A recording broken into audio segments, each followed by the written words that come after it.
পবিত্র মাহে রমজানের মোবারকবাদ। রাঙ্গুনিয়া উপজেলার স্থানীয় পত্রিকা পাক্ষিক চলমান রাঙ্গুনিয়ার উদ্বোধনী সংখ্যামূলক উন্মোচন ও প্রকাশনা অনুষ্ঠান মার্চ 26 তারিখ অনুষ্ঠিত হয়। সকালে উপজেলা নির্বাহী কর্মকর্তার কার্যালয় পত্রিকার মূলক উন্মোচন করেছে উপজেলা পরিষদ প্রশাসক এবং ইউএনও মাহমুদুল হাসান। আমরা সবাই মিলে ওনাদেরকে সহযোগিতা করব।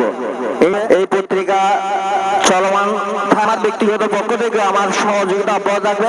এ সময় উপস্থিত আছেন সহকারী কমিশনার ভূমি মার্জান হোসেন, দক্ষিণ রাঙ্গুনিয়া থানার officer in charge ATM Shifatul Majdar, Rangunia model থানার পরিদর্শক সুজন হালদার, রাঙ্গুনিয়া প্রেস ক্লাব সভাপতি মোহাম্মদ ইলিয়াস, সাধারণ সম্পাদক নুরুল আফসার চৌধুরী, সাবেক সভাপতি মোহাম্মদ আলী, সাংবাদিক শান্তিরঞ্জন চাকমা, পাক্ষিক চলমান রাঙ্গুনিয়া পত্রিকার সম্পাদক আব্বাস হোসেন আফতাব, নির্বাহী সম্পাদক জগলুল হুদা, সংবাদকর্মী দেলার হোসেন সহ আরো অনেকেই। বিকালে উপজেলার মরিয়মনগর সমোহনী একার রেস্টুরেন্টত চলমান রাঙ্গুনিয়া পত্রিকার আয়োজনে ইফতার মাহফিল এবং প্রকাশনা অনুষ্ঠানত অতিথি আছিল রাঙ্গুনিয়া থানার পুলিশ পরিদর্শক সুজন হালদার। চলমান রাঙ্গুনিয়া পত্রিকার সম্পাদক আব্বাস হোসেন আফতাবের সঞ্চালনায় এটা বক্তব্য রেখে সিনিয়র সাংবাদিক পান্তনিবাস বড়ুয়া, পত্রিকা নির্বাহী সম্পাদক জগলুল হুদা, ফেয়াসার বিসুর, রাঙ্গুনিয়া স্টেশনের ভারপ্রাপ্ত ইনচার্জ জাহিদুর রহমান, যুগান্তর সজন সমাবেশ রাঙ্গুনিয়ার সভাপতি সঞ্জীব সুশীল, সাধারণ সম্পাদক রবিউল মুস্তাফা মুন্না, প্রথম আলো রাঙ্গুনিয়া বন্ধুসভার সভাপতি এম মুর্শেদ আলম, সাধারণ সম্পাদক সুজন কান্তি দাস, স্বেচ্ছাসেবী সংগঠক ব্যবসায়ী মাহবুব আলম শিকদার, চলমান রাঙ্গুনিয়া পত্রিকার প্রতিবেদক আরিফুল হাসনাত, মাজেম হোসেন কায়সার, ইসমাইল হোসেন নয়ন, আশিক আলাহি, জাহেদ হাসান তালুকদার, মুবিন বিন সুলাইমান, ফাহিম শাহরিয়ার, সংবাদকর্মী এস এম রুবেল, রাঙ্গুনিয়া গ্রাম পুলিশ কর্মচারী কল্যাণ সমিতির সভাপতি মুবিন উদ্দিন, আমিন প্রিন্টার্সের পরিচালক ইমরানুল হক সহ আর অনেকেই। এদিক থেকে আশা করছি রাঙ্গুনিয়া চলমান রাঙ্গুনিয়াটা তারা লেখেন, তাদের নিয়েও মুর্শিদ ভাইয়ের একটা পরামর্শ আছে। আমরা আগামী সংখ্যা বলতে আমরা যেটা এটা পাক্ষিক, আমরা অবশ্যই পাক্ষিক রাখার চেষ্টা করব। নইলে আমরা এটা মাসিক হিসেবে হয়তো এখনই করবো, হয়তো আমরা পরবর্তী এটা পাক্ষিক হিসেবে আমরা চালাবো।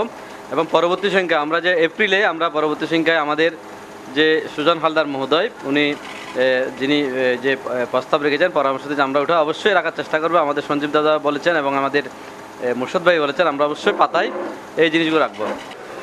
যে আপনারা শিশু কিশোরদের জন্য একটা পাতা তৈরি করবেন, এবং এইটা বাস্তব সত্য কথা যে আমার এখনও মনে আছে যে আমরা একটা মাস অপেক্ষা করতাম কখন রহস্য পত্রিকা বেরোবে, কখন কিনবো। একটা পত্রিকা ভালো চলছে, সো এটাকে ডিফিট দেওয়ার জন্য আরেকটা পত্রিকা বের করে ফেলি।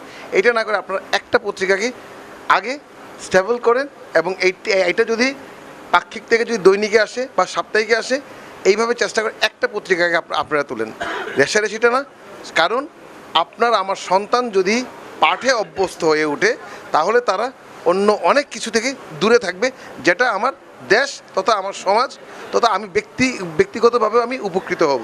তো আমি এই পত্রিকার আজকের এই প্রথম পদচারণার এবং তার উত্তরোত্তর সাফল্য কামনা করছি। এবং সেই সাথে আমরা বেশ কয়েকটি সংখ্যা আমরা বের করেছিলাম রূপালী রাঙ্গুনিয়া, এরপর আমরা রূপসী রাঙ্গুনিয়া বের করার চেষ্টা করেছিলাম। এটা সম্পাদনা করেছেন আমাদের নাসির ভাই, মাসুদ নাসির। প্রথম এর আগে একটা পাক্ষিক রূপালী রাঙ্গুনিয়া বেরিয়েছিল, তারপরে রূপালী রাঙ্গুনিয়া আমি এবং ওই এনায়েতুর রহিম সম্পাদনা করেছিলাম। সেই পাতায় ছোট বাচ্চারা যখন এগুলো লিখবে, তার লেখাটা কিভাবে আসছে সেটা জানার জন্য এই পত্রিকা তার মা বাবাকে দিয়ে কিনাবে। You have will power to do something. এই ইংরেজি প্রবাদ বাক্যটার বিশারদ দিয়ে আমি আমার সংক্ষিপ্ত বক্তব্য শেষ করব।